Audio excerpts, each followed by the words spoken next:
Alright, so we'll begin with urinary elimination. It would be a good idea for you to refresh your memory and go over some of the terms at the beginning of the chapter.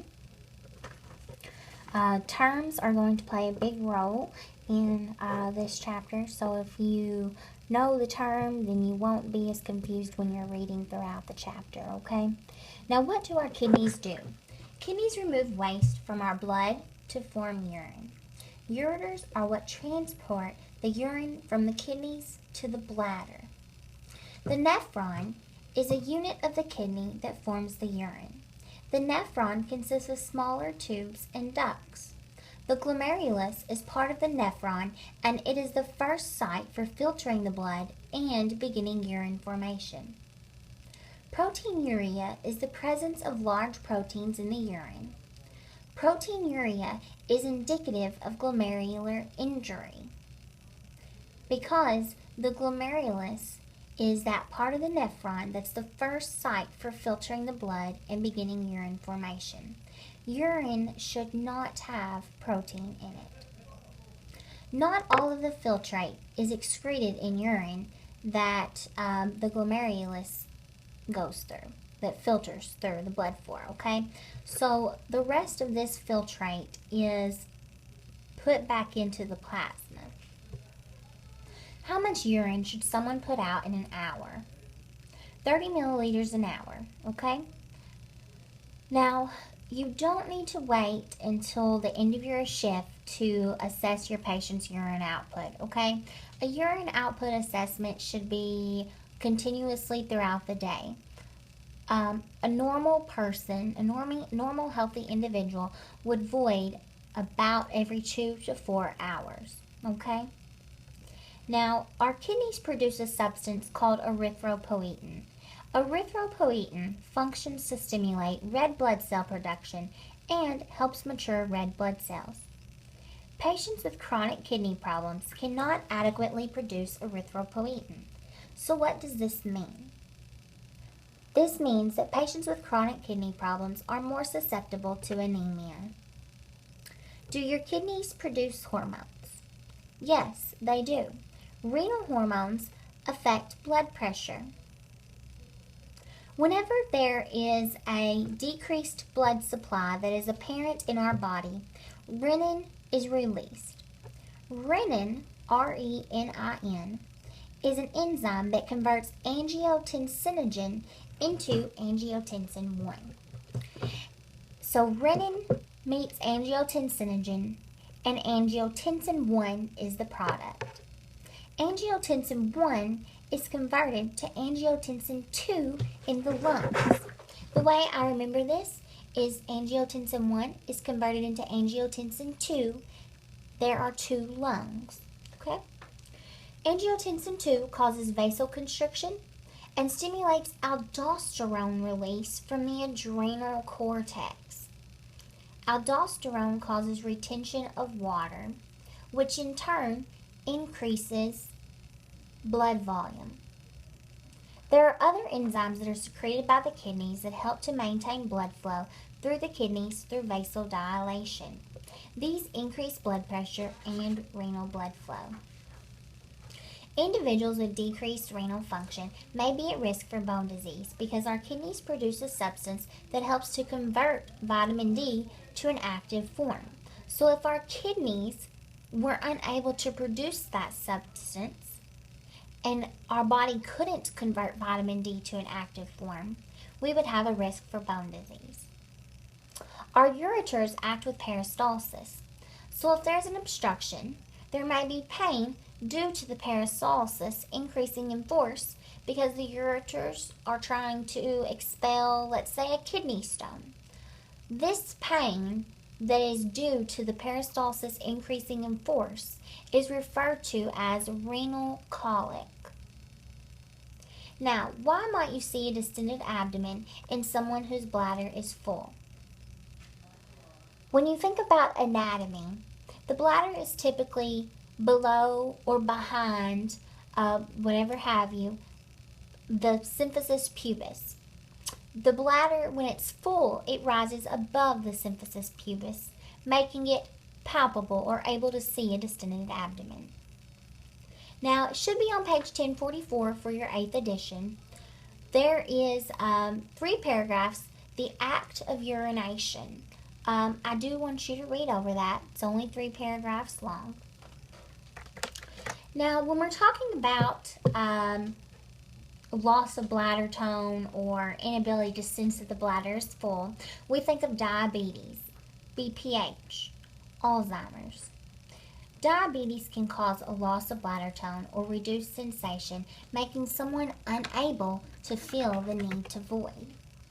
BPH in older males causes urinary retention or incontinence. Individuals with Alzheimer's may lose the ability to sense that their bladder is full. Now, patients in end-stage renal disease have to undergo dialysis. I want you to think about why they might have to undergo dialysis. Refer back to the first part of this lecture and how we described how the glomerulus filtrates out and excretes those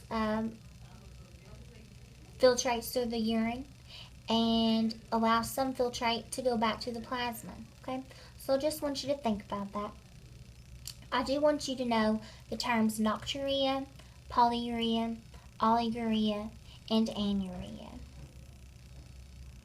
Know that alcohol inhibits the release of the antidiuretic hormone, which results in increased water loss in urine.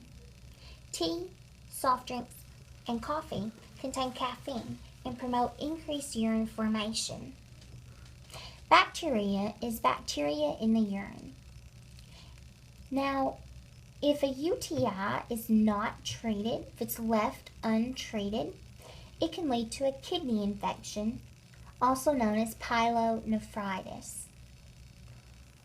Or it could even lead to bacteremia, which is when there's bacteria present in the blood.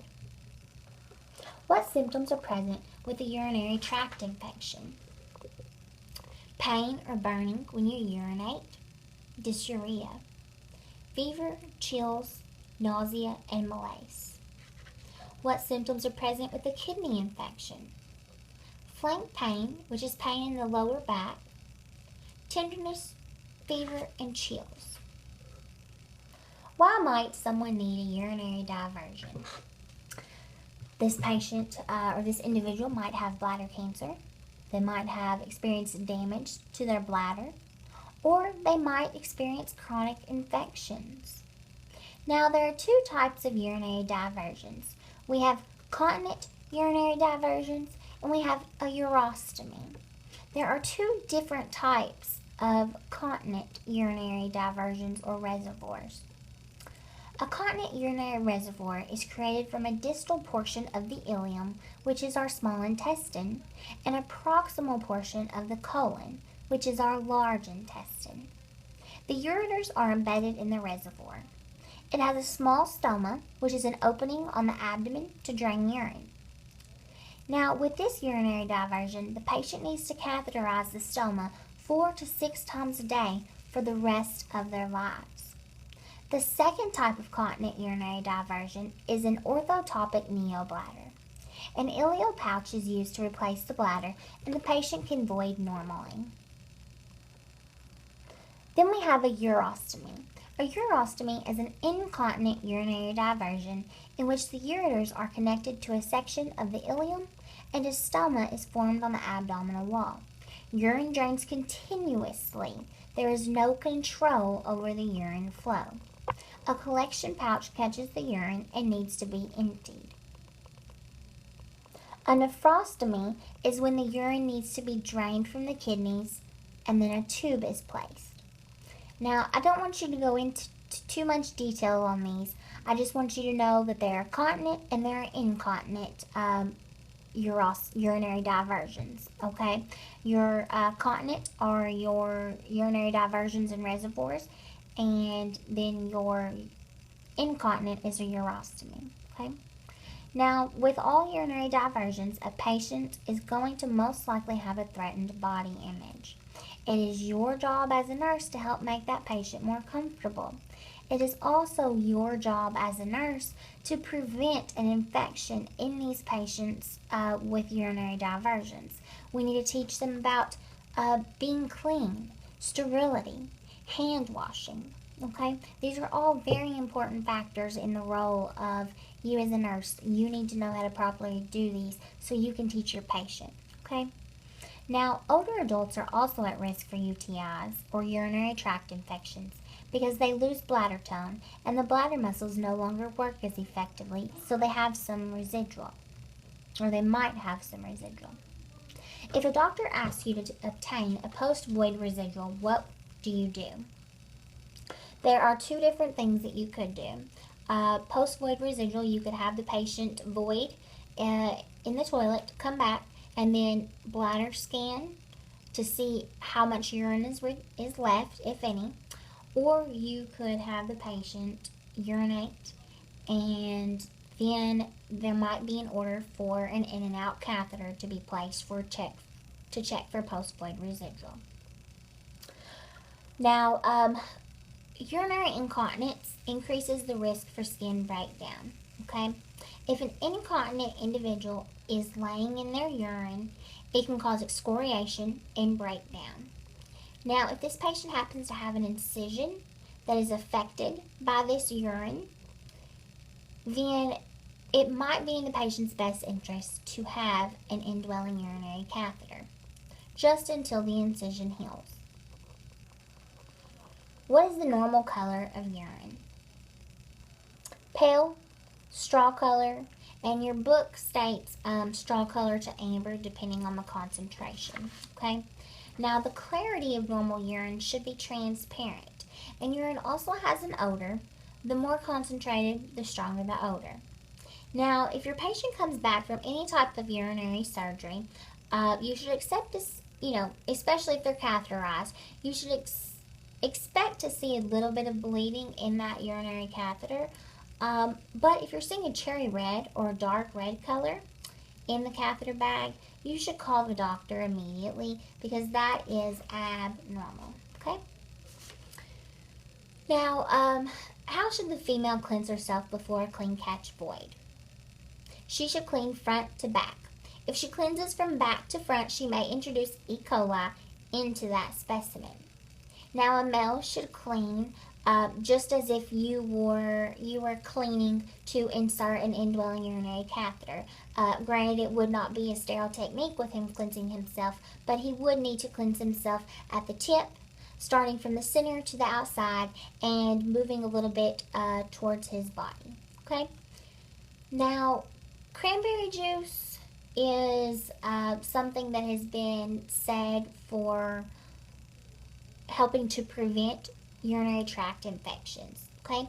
Now, whenever we're teaching our patients how to avoid urinary tract infections, we should tell them to avoid large quantities of orange juice, grapefruit, and pineapple juice because they can make the bladder more prone to infection. Whenever the causative organism enters the urethra, enters the bladder, it tends to make a film over the bladder. It is said that cranberry juice helps to flush this film, to whereas orange juice, grapefruit, and pineapple juice do not flush that film away. That film persists and allows those microorganisms to multiply. Okay? So, cranberry juice, cotton underwear, voiding after intercourse, avoiding excessive soap or avoiding excessive soaps in the bubble bath. Drinking enough fluids. Drinking enough fluids helps to dilute the urine. Now, there are alternatives to urethral catheterization. There's suprapubic catheterization, where the catheter is surgically placed above the symphysis pubis. And there's also catheters, and those can be viewed on page 1065 in your 8th edition book. Okay? That ends the segment for urinary elimination. We'll begin with bowel elimination in the next clip.